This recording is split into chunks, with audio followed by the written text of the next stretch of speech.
Hi, I'm Kim Covington, and like you, I love jazz. Jazz is recognized around the world for its rich cultural heritage rooted in the African American experience.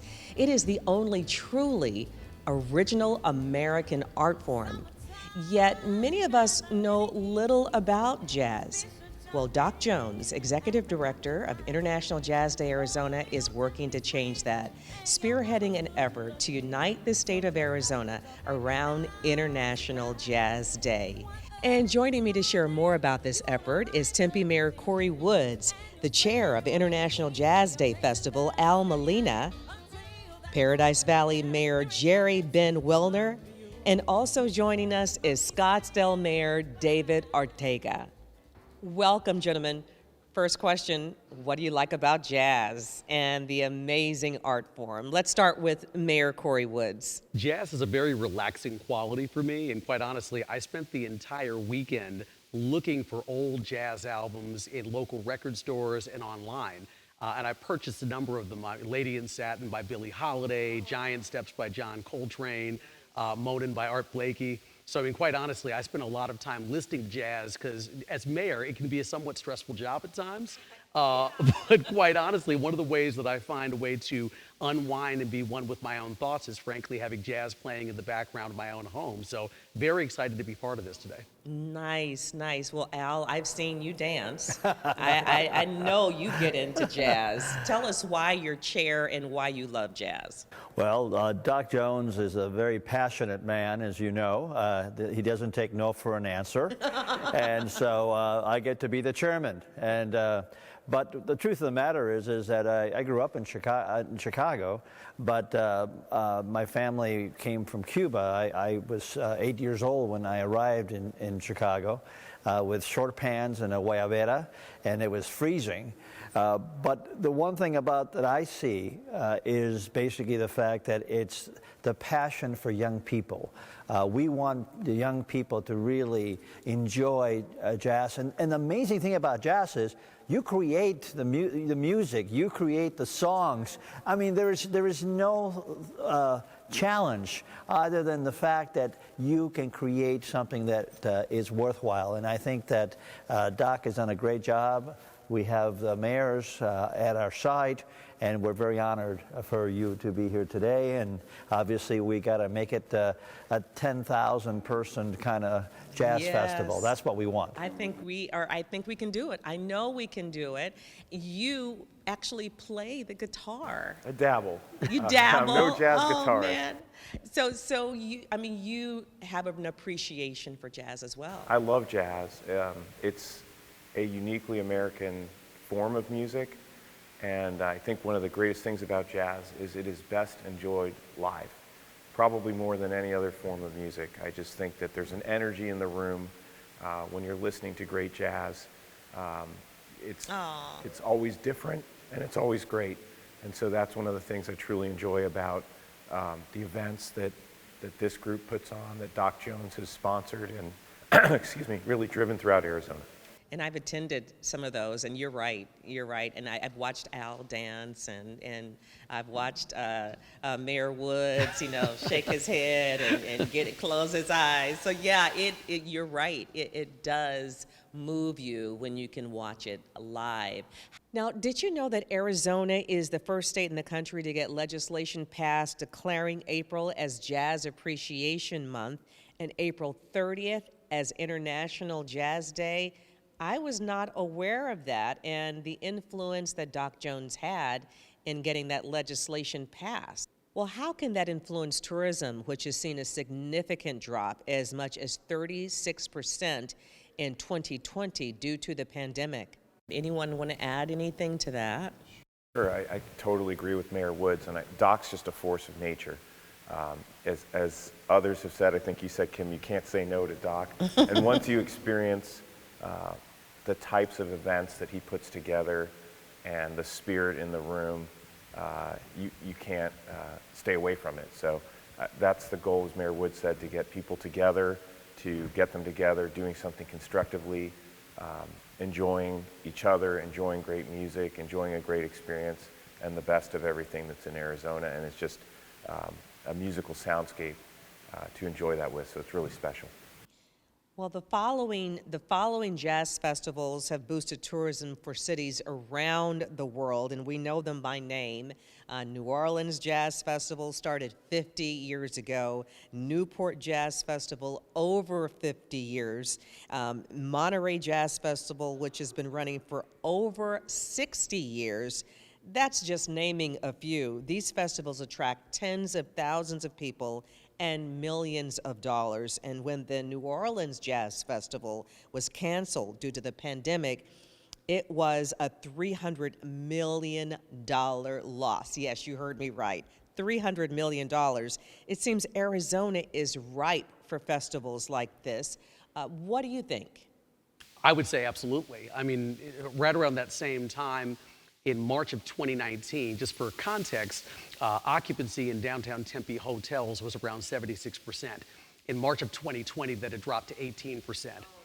It's a tremendous loss of dollars and support for our merchants and restaurant owners and all the people in the downtown and frankly throughout our city and all of our communities. So we see the benefits of International Jazz Day not just simply being about the art form, but it's clearly also about the people who are trying to make a living in our city and frankly trying to just spend time with other people. That's one thing the pandemic has really made all of us struggle with, is the inability to see other people on a regular, consistent basis and the ability to really share experiences. We see International Jazz Day really as a vehicle for people to get back together and socialize and spend time with one another, but also generate a lot of very necessary revenue for our merchants and our business owners. Now, you've all hosted jazz events in your city. How have they been received? Well, first of all, welcome to Scottsdale. We are delighted to host the Scottsdale Jazz Festival here on April 30th. What do I love about jazz? Everything. It involves our body. It's so kinetic and constantly improvising. I think that's the way life is. It's really a joy to encounter things beyond, let's say, the mundane or the monotonous. That's the exciting part for me personally. And it's great for your city. Oh, absolutely. People love it here. They love jazz and the atmosphere. And I've gone to a couple of jazz festivals at Scottsdale. There's really nothing like it. Sure. Actually, Scottsdale has always been live because of the adjoining restaurants and clubs and outdoor jazz music that's always been echoing in the, I call it the Civic Center lawn or mall area. So it's a great way for patrons as well as many of the employees in Scottsdale after work would come by here and listen to jazz just to relax after work, starting at like 11 to 1 in the morning. Oh, I love that. These are personal friends that loved it. And it's great for the economy, isn't it? Oh, absolutely. Scottsdale is the epicenter for arts and culture, and certainly with our venues here, we have a wide range of patrons, especially for jazz. And so we're not just going to a jazz concert where we may be utilizing the hotel, the restaurants, the bars, and getting to know Scottsdale, some of them for the first time. True. And, due to the pandemic, people have had a pent-up need to get out, enjoy, and of course, feel jazz has to be felt and heard live. It really does. That makes it so real. How has Doc Jones influenced jazz in Arizona and in Scottsdale? Wow, terrific. Every jazz band needs a keyboard or a saxophonist, and that's what Doc Jones plays. Can you imagine? He's able to conduct, keep the rhythm going for all the activities around jazz and take the lead because, as a saxophonist, you're just standing up, doing your part, and you can always count on Doc to follow through and bring the excitement that we need here in Scottsdale for the Scottsdale Jazz Festival. And to gather support from you, there are so many mayors, the governor. I mean, Doc gets around. He has been a great advocate for jazz, has he not? Oh, yes. And International Jazz Day and it being recognized across Arizona. Well, Doc is definitely the force in Arizona that makes jazz happen. It takes a lot of work behind the scenes, assembling the talent and the venues, and of course being agile enough to make do when we have this COVID situation. And I can assure you that Scottsdale and our outdoor venue is going to be a wonderful venue for enjoyment. Did you know that Arizona is the first state in the country to get legislation passed declaring April as Jazz Appreciation Month and April 30th as International Jazz Day? I did not know that. Well, you know, state proclamations are okay, but I do mine for Scottsdale. And he definitely earned a big one for his work here. Yeah. That's incredible. You talked about how many people come here, for the Scottsdale Jazz Festival, and we talked about the influence of Doc Jones. How can it be expanded? Do you think that, it can grow to all corners of Arizona? Well, Scottsdale is an ideal location, and we will host it here as it grows. Scottsdale is the center of arts and culture. Where would it be without jazz?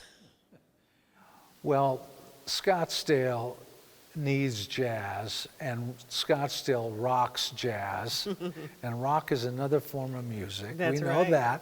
that, but we will continue to grow and expand the presence of jazz in Scottsdale.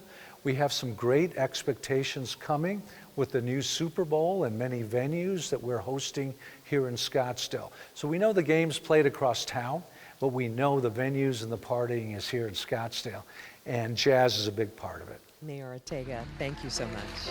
Thank you. Thank you.